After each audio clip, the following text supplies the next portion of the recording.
Hey, howdy, hey, you got the Rock Doctor here. High up in the Pioneer Mountains of southwest Montana at a place called Sawtooth Lake. And we're going to talk a little bit about glaciation and how this range was sculpted by ice, not once, but at least twice over the last 130 or 140,000 years. So sit back and enjoy the high country of southwest Montana. It's going to be a fun expedition today.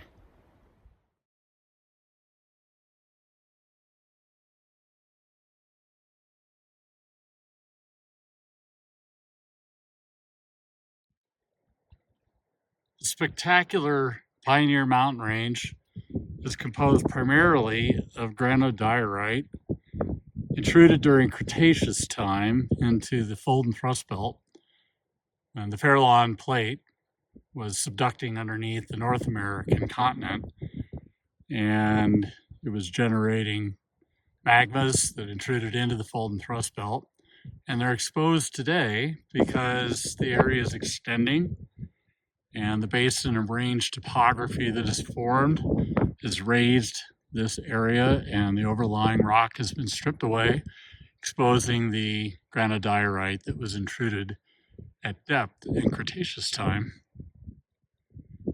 The elevation of the peaks in the range reach over 11,000 feet. That peak over there on the right is called High Boy, and it reaches over 10,000 feet into the big sky of Montana.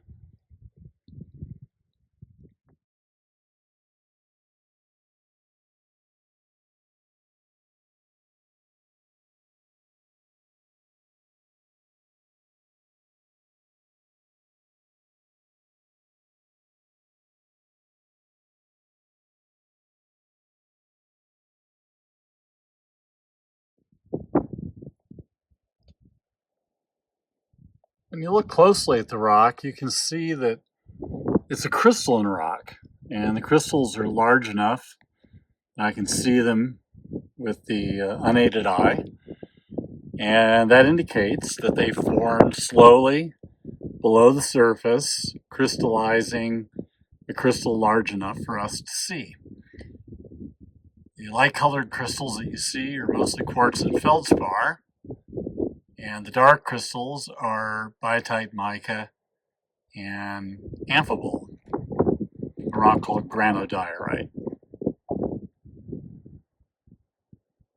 So as recently as about 15,000 years ago, there was a major ice cap over the top of the Pioneer Mountains, and as it descended down the river drainages off the range, it modified the landscape, scouring out the topography up high and depositing the rock that it had plucked down below.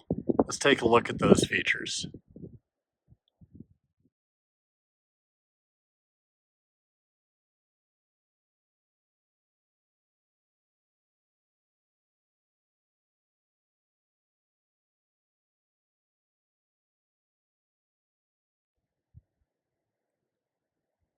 Up here in the high country, we can see what the ice does when it scours the landscape.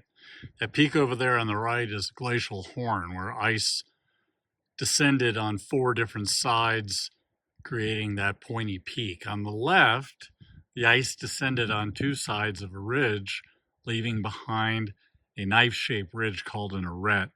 And then that low pass in between the two is a place where ice bridged the top of the range and descended in both directions. And the ice coming towards us, descending off of those high peaks, got shoved down into the cracks and the fractures in the rock, plucking those rocks out and scouring out a deep bowl called a cirque.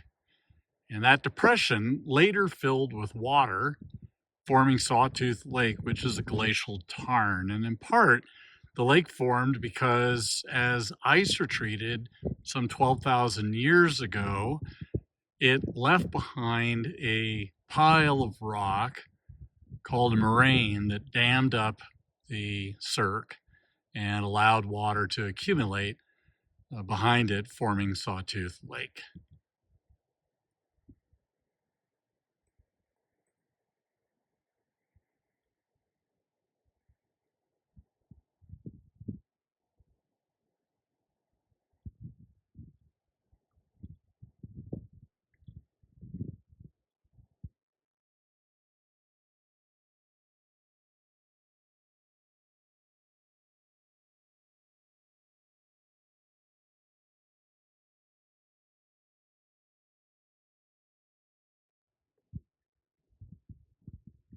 So looking down valley, you can see that after the ice retreated from the basin, the processes that are taking place include freeze and thaw, causing frost wedging and blocks of rock to come tumbling down off the cliff walls, forming beautiful cone-shaped accumulations called talus cones.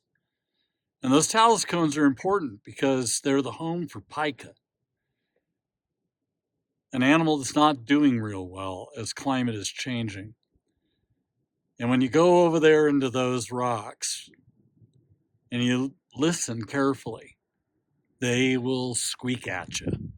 And if you're really careful, you might see one or two.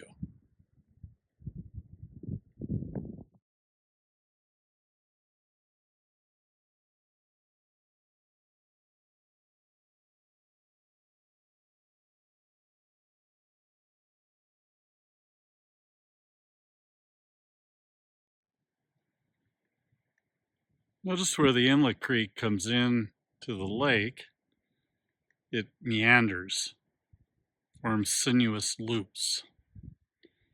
And it does so because the gradient is dropping and the water coming down from up above is coming in contact with the standing water of the lake, slowing it down and generating these sinuous patterns or meander loops. On the other side of the creek there where the tree is, that's the point bar, and the shaded side over here is the cut bank.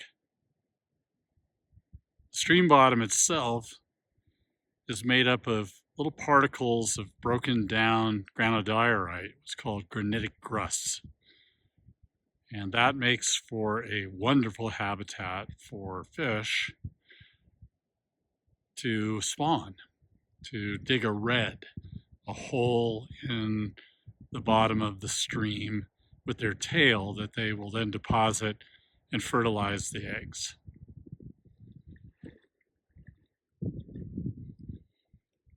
On the far end of the lake, where the inlet stream comes in, is a remnant of a tragedy that occurred many, many decades ago.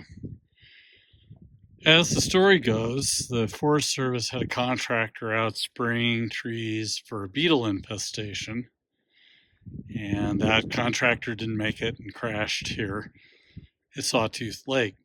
And the poisons that were being used on the trees got into the lake, and it poisoned all the fish out in the lake.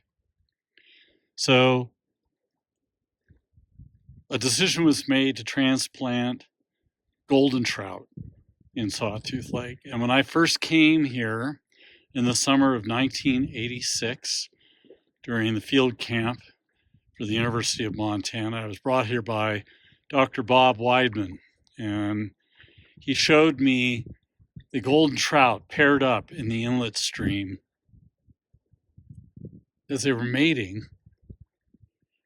And it was just a spectacular scene in amongst this tragic scene. And today the lake seems to have been taken over mostly by brook trout, and the golden trout seem to be a thing of the past. I mentioned that this was a special place for me, and it really is. I left a tenure-track job at Vassar College in 1993, and I came to Western Montana College of the University of Montana, now University of Montana Western. And I was sick as a dog with Lyme's disease. And the first place that I was able to think to myself, I'm gonna recover from this, was the day that I hiked into Sawtooth Lake with my friends in the newly forming Environmental Sciences Department at Western. So this has always been a special place to me. It's since been kind of our family lake.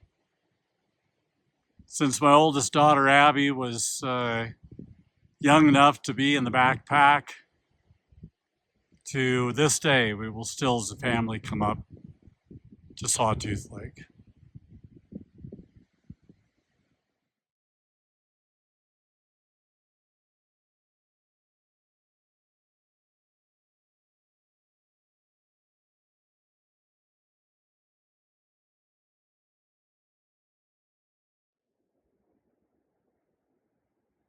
All right, as I descend down into this big U-shaped valley that was once occupied by glacial ice, I see these very large rounded stones, much too large to have been transported by water, and rounded as though they've been tumbled.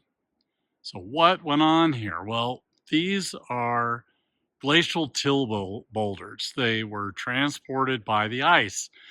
Well, how does the ice do that? Well, ice moves downslope through gravity and internal deformation. And as it flows downhill, it carries with it the stones that have been plucked from up in the Alpine region, and they are carried down through the valley where they are deposited on the ground, below the ice, along the sides of the ice, even within the ice and on top of the ice. And the deposits left behind are called glacial moraines or glacial till. And if that till is along the sides of the valley wall, they're called lateral moraines. If it's down on the bottom of the valley, it's called ground moraine. Sometimes we find that there are ridges of till that cross the valley, and we're going to stop and look at one of those down the way and talk about how it formed.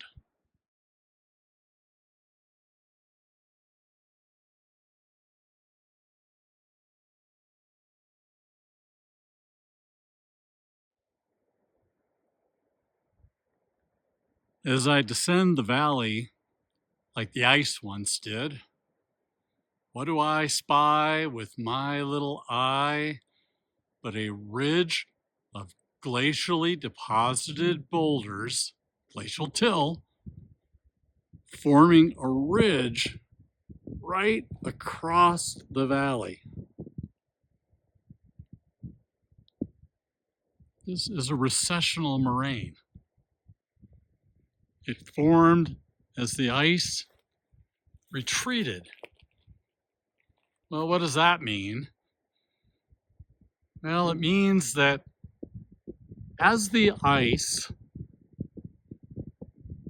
accumulates less than it loses, it begins to shrink.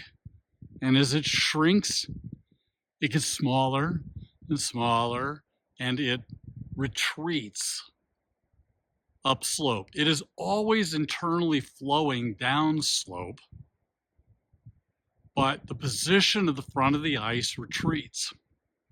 And as it does so, the climate will change and the ice will pause for a bit, long enough for boulders to accumulate where that ice paused, making a recessional moraine. And there are many, many, many recessional moraines that cross the valley, blown out in most cases by the drainage, the creek. At this spot in the trail, there's an interesting area of boulders that have accumulated, but they're very different looking than those that were brought down and deposited by the glacial ice. When you look closely at them, you can see that they're much more angular. This is talus that has come off of the high peaks up above through processes of freezing and thawing, frost wedging, after the ice had retreated from the valley, and talus began to fill in the side slopes where the glacier once was.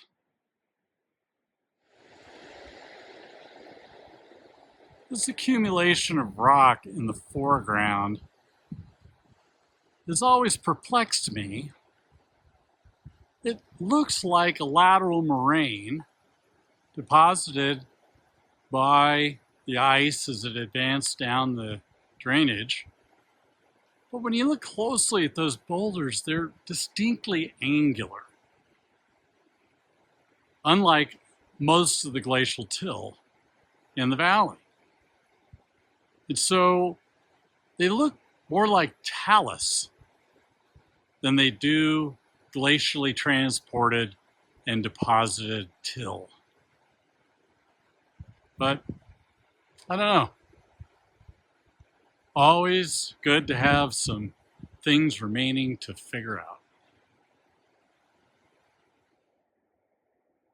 You look across the way, you'll see on the north wall of the valley, there's some very large, rounded granodiorite boulders on that slope. That's a lateral moraine. You might recall that when we started this day out, I mentioned that there were two advances of ice that came down this drainage. The older of the two is called Bull Lake, and it came down the valley maybe 130,000 years ago. That's what that lateral moraine is from over there. The younger glacial advance is called the Pinedale advance, and it came down roughly about 15,000 years ago. And it's responsible for the rock debris that we looked at descending the valley, those recessional moraines. They're all much younger and part of the Pinedale Glacial advance and retreat.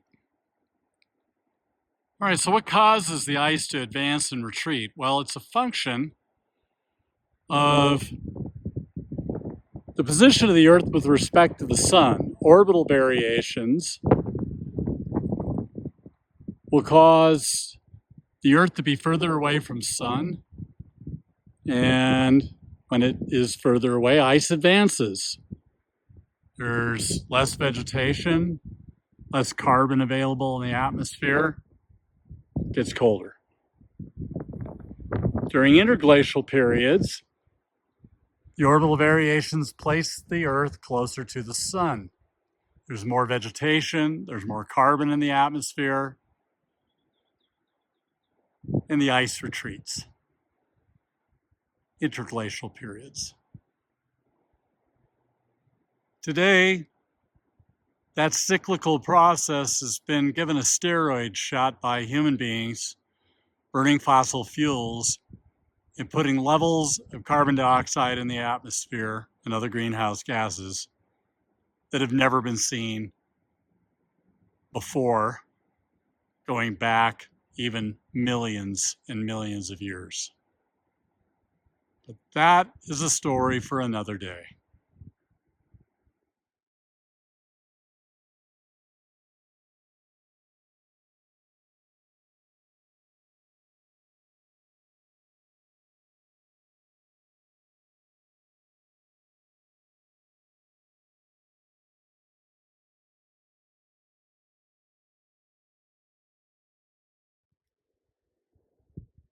Hey, thanks so much for tuning in today and joining me up to Sawtooth Lake and learning about the Alpine Glacial Geology of the Pioneer Mountains in southwest Montana. It's been my pleasure to show it to you. Until next time, keep it tuned to Montana Geology with the Rock Doctor.